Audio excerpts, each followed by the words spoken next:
Mic check. Mic check. I like to think this is on. My first time doing this, and I want to say if this is your first time seeing me in person or meeting me, it's been a while for a lot of folks. I know what you're thinking, that, oh my God, he has put on a hell of a lot of weight. Yeah, well, that part's true, but no, this whole thing here, it's an injury. The VA doctor said, yeah, it was service connected, but the powers that be in Raleigh said, no service connection. So VA is nice enough to cut on me, but I'm just getting by through the help of some friends and family. But I'm grateful for that. This has been a tough year for a lot of us. Been a tough year for the nation. That's kind of what I wanted to talk about in this podcast. It's what I sort of wanted to write about, and an upcoming book. I've been real fortunate to have a lot of experiences over the years, and not bragging, just actually sharing that. It's been it's been a blessing to have met as many wonderful people, literally around the world and around this country, who are committed to peace and social justice. And that's going to be the core. And that's going to be the motivating factor, the drive behind my podcast, is to communicate that and let people know you're not alone. I mean, I know I felt alone. I still do in a lot of ways. I've come to the diagnosis that I'm a extroverted agoraphobic. Yeah. Well, this is the first time it says streaming live. I don't know if anyone's watching. Regardless, we're going to drive on. After I posted on Facebook that I was going to do this, I was really humbled by the amount of people. I said, yeah, they'd like to hear what's going on with me or some of my opinions on things. And I do have them. So that's why I wanted to get this started. This is the inaugural. This is the kickoff. This is let's see where we go from here. And that's going to be dependent on your feedback. If I get some constructive criticism, if I can get some support, I need a techie, somebody to do some artwork and all that kind of stuff that happens behind the scenes. Any organizer will tell you these protests just don't happen. It's usually a core group, and a small core group at that work their behinds off for months to make it happen. And it's done. I think Che said it. Any revolutionary does it out of a love for the people. So, with that said, I think we're only going to go a few minutes tonight. There's so much to talk about. 2016 has been a tumultuous year. It's been a dramatic year.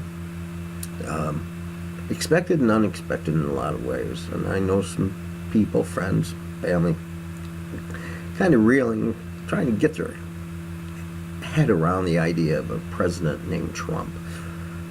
I don't know that I've actually done it, but it reminded me of 2004 when this country reelected to George Bush for 4 more years, which led up to more war, more fighting, led up to a financial collapse, rolled back in EPA regulations, and just go on down the list.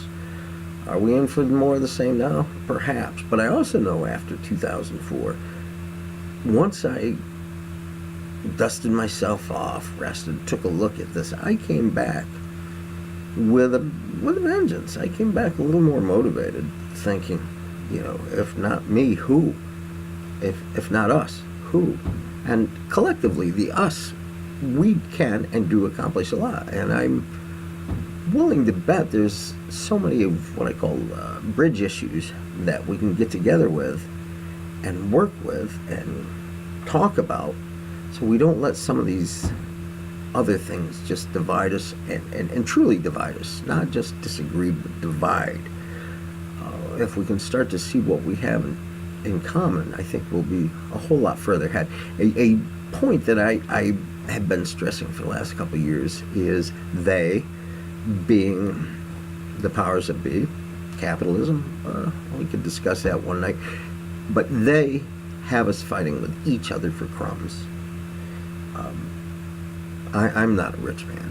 I never will be. I've made a little money at different times. I've got some skills, but I'm certainly not rich. And right now I'm actually Yeah, yeah, poor. But I'm reasonably happy because I do have some really dear friends and family that keep me going, keep me inspired, and know that, like after 2004, I'm going to come back. 2016, I lost my friend John Hewer. You may or may not have met John, but if you have, I can hear his voice and I can hear him saying, "Hey, Tom, you should do that, Tom." He's he's someone truly committed to the cause. I believe he was Merchant Marines. I served with him on the board of directors of Veterans for Peace. Stayed at his house with he and his wife Susan in the Raleigh-Durham area, and just truly nothing but love that I've learned from that man, and the amount of hard work it takes to make things happen. And things happen. So after 2004, we got into 2005, we had 10, 15, some would say 30,000 people in Crawford, Texas, with Cindy Sheehan, camping outside George Bush's ranch. The Dakota Access Pipeline, I haven't been there myself, but 10,000 people, and I very much get the sense that that community, that motivation, that common interest brought enough people together that they see they're not alone in their struggles. You're not alone, I'm not alone. But the powers that be would have us think we're alone, and fighting with each other for crumbs. I have to worry about you, when really what I have to worry about is a surveillance state. What I have to worry about is big money, corporations. And I think we'll see a lot more of it. Things are accelerating. A young friend of mine said she was really excited to be living in these times, seeing all these things unfold. And it is an exciting time, but I have to say, I'm going to get real with you always. I grew up in the 70s as a kid in high school, so I saw these changes. And confession time, I voted Republican once. I was young and dumb.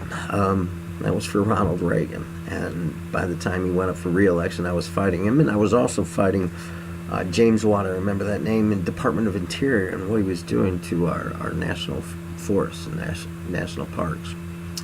So I've got some experience, both good and bad, but believe we can learn and should learn from each other, and everybody brings something to the table, and we do as we're able. There's a continuum of resistance from those that are the prisoners of conscience that will go to jail for years, and I know them, and I'm humbled in their presence. There's some beautiful people. Many of the Catholic workers come to mind.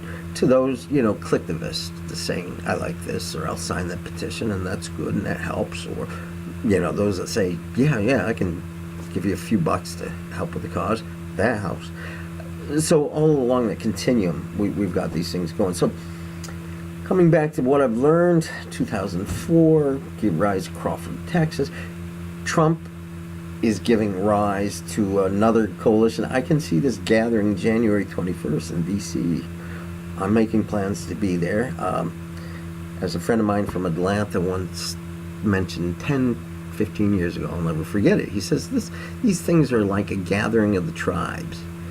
We're both Anglo-Saxon males, but the gathering of the tribes, and really could see where the common interests have come together. And today, I think our greatest advantage is that we do have those common interests. Groups, Black Lives Matter, Dakota Access Pipeline, Veterans for Peace. I'm not going to mention politicians, but I will say environmentalists. I'll say anybody who's fighting for justice, anybody who's fighting, and it maybe sounds like an oxymoron, who's working for peace. We're stronger together. We're stronger together. Okay, that's it. You want to see more? Want to hear more? Like this, or put something in the minutes. A little bar that says some suggestions, maybe constructive critique, the kind of thing we can talk about on an ongoing basis. And I'd like to make this as much of an interactive experience as possible. So by liking it, by subscribing to the channel, by helping me with the technical piece, that's all. That would be huge in helping to bring our common voice to more. Okay, with that said, peace out.